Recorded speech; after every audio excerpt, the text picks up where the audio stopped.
Emilia Pérez tops Oscar nominations with 13, Wicked, and The Brutalist land 10 apiece. As fresh fires raced across the Los Angeles region, an embattled movie industry has lined up behind the Netflix narco musical about transgender identity, Emilia Pérez, in Oscar nominations Thursday. In the wake of devastating wildfires in Los Angeles that struck at the heart of the movie industry, an embattled Hollywood lined up behind the Netflix narco musical about trans identity, Emilia Pérez, in Oscar nominations Thursday. Jacques Audiard's Emilia Pérez, a Spanish-language, French-made film, dominated the nominations with a leading 13 nominations, including Best Picture and Best Actress for Carla Sofia Gascon, making her the first openly trans actor ever nominated for an Oscar. The film also landed nominations for directing, original screenplay, 2 for its songs and for Zoe Saldana's supporting performance. This recognition is a celebration of the global world we live in, Audiard said in a statement. Netflix, despite its starring role in Hollywood, has never won Best Picture. Many of its top contenders have previously racked up large numbers of nominations, including Mank, The Irishman, and Roma, but gone home with only a handful of trophies. Emilia Pérez, though, may be its best chance yet. It became the most nominated non-English language film ever, surpassing Netflix's own, Roma, which landed 10 nominations. Only 3 films, All About Eve, Titanic, and La La Land, have scored more nominations in Academy Awards history. Another musical, Wicked, the smash Broadway adaptation, came away with nearly as many nominations. John M. Chu's lavish Wizard of Oz riff collected 10 nominations, including Best Picture and acting nods for its stars, Cynthia Erivo and Ariana Grande. The Brutalist, Brady Corbett's post-war epic filmed in VistaVision and released by A24, also came away with a commanding 10 nominations, including Best Picture, Best Director and acting nominations for Adrien Brody, Guy Pearce and Felicity Jones. The 10 nominees for Best Picture are Anora, The Brutalist, A Complete Unknown, Conclave, June, Part 2, Emilia Pérez, I'm Still Here. Nickel Boys, The Substance, and Wicked. Last year, Oppenheimer rolled. This year is different. CBS names Dickerson, Dubois as co-anchors of the CBS Evening News, replacing Norah O'Donnell. In a wide-open Oscar race, the 6 most honored films, Emilia Pérez, Wicked, The Brutalist, Anora, 6 nominations, Conclave, 8 nominations, and A Complete Unknown, 8 nominations, all fared as expected. The biggest surprises were the Brazilian film, I'm Still Here, a portrait of political resistance under Brazil's military dictatorship that also landed Fernanda Torres a Best Actress nomination, and Ramel Ross's Nickel Boys, a daringly crafted first-person POV shot drama that reconsiders how Black life and pain is depicted on screen. Nickel Boys, director Ramel Ross watched the nominations with popcorn Thursday morning in Providence, Rhode Island. This film forces a subjective response. It forces someone to speak their mind, said Ross. This film is a film that needs discourse. It's a film that's built for discourse. The film is a discourse amongst itself. I can't wait to do it more.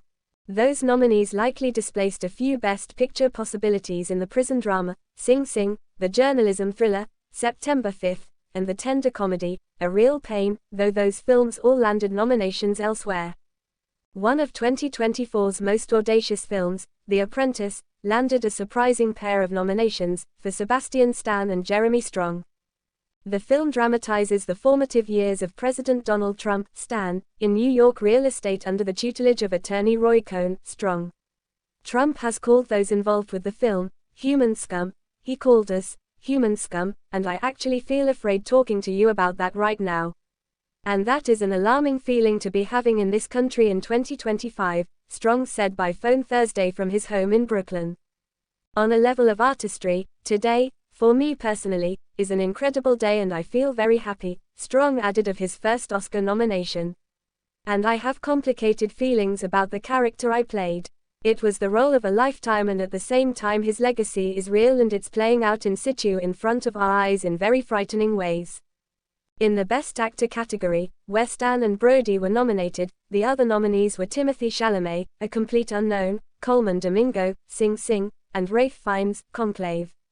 Most notably left out was Daniel Craig, acclaimed for his very own James Bond performance in Queer. Best Actress, a category that Demi Moore has appeared to have locked up for her full-bodied performance in The Substance, saw nominations for Moore, Gaskin, Torres, Erivo and the star of Honora, Mikey Madison. Arguably the year's most competitive category, that left out Marianne Jean-Baptiste, Hard Truths, Pamela Anderson, The Last Showgirl, Nicole Kidman, Baby Girl, and Angelina Jolie, Maria. I'm a Los Angeles native and so there's been so much devastation these past few weeks and my heart breaks for her. But it's really beautiful to see everyone coming together, Madison said Thursday. Hollywood coming together and celebrating film right now is really beautiful. In the directing category, The Substance, filmmaker Coralie Fargeet managed to crack into the otherwise all-male group of Sean Baker, Honora, Corbett, ODR and James Mangold, a complete unknown. Most had expected Edward Berger to be nominated for directing the papal thriller, Conclave. Supporting actor was led by Kieran Culkin, the favorite for the award, for his performance in A Real Pain.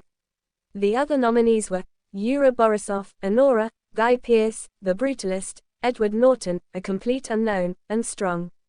Supporting actress nominations went to Grande, Saldana, Jones, Monica Barbaro, a complete unknown, and Isabella Rossellini, Conclave. Oscars push ahead, despite fires. The nominations had originally been planned for Jan. 17. But after wildfires on January 7 began burning through the Pacific Palisades, Altadena and other areas around Los Angeles, leaving behind historic levels of destruction, the Academy extended its voting window and twice postponed the nominations announcement. Fresh fires outside Los Angeles continued during the nominations, announced by Bowen Yang and Rachel Sennett. With so many in the film industry reeling, some called on the Academy to cancel the Oscars altogether. Academy leaders have argued the March 2 ceremony must go ahead, for their economic impact on Los Angeles and as a symbol of resilience. Organizers have vowed this year's awards will celebrate the work that unites us as a global film community and acknowledge those who fought so bravely against the wildfires. We will reflect on the recent events while highlighting the strength, creativity, and optimism that defines Los Angeles and our industry, Bill Kramer, Academy Chief Executive, and Janet Yang, President, said in an email to members Wednesday. But much of the usual frothiness Hollywood's awards season has been severely curtailed due to the fires. The Film Academy cancelled its annual nominees luncheon. Other events have been postponed or downsized. On Wednesday, Kramer and Yang said original song nominees won't be performed this year.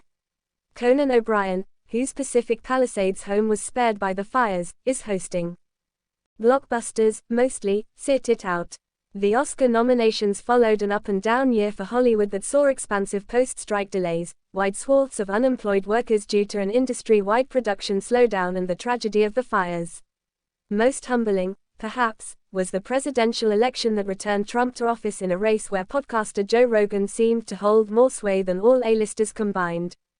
At the same time, even amid a downturn for the superhero film, the industry rallied behind some galvanizing hits, including Universal Pictures' Wicked, and 3 Walt Disney Company $1 billion grosses in Inside Out 2, Deadpool and Wolverine, and Moana 2. Those films missed nominations except for Inside Out 2, which joined the Best Animated nominees of The Wild Robot, Flow, Memoir of a Snail, and Wallace and Gromit, Vengeance Most Foul. Otherwise, the biggest hits to join the Oscar mix were Wicked, $710.3 million worldwide, and Dune, Part 2, $714.6 million. Netflix doesn't report box office, so Emilia Pérez has no tallied ticket sales, and hasn't been among the streamers' top watches, either. That uncertain state of the movies seemed to be reflected in the nominations, which were spread across films both widely seen and little noticed, theatrically released and predominantly streaming. Several movies that studios and streamers had declined to release, including The Apprentice, and the Israeli-Palestinian documentary, No Other Land, which still lacks a distributor, were vindicated with nominations. But unlike last year, when Hollywood rallied around the success of Oppenheimer, this year offered up no clear frontrunner for the industry's top honor. With 5 weeks to go until the Oscar ceremony, at least 4 or 5 movies, including The Brutalist, Emilia Pérez, Honora, Conclave, and Wicked, as seen having a shot at Best Picture.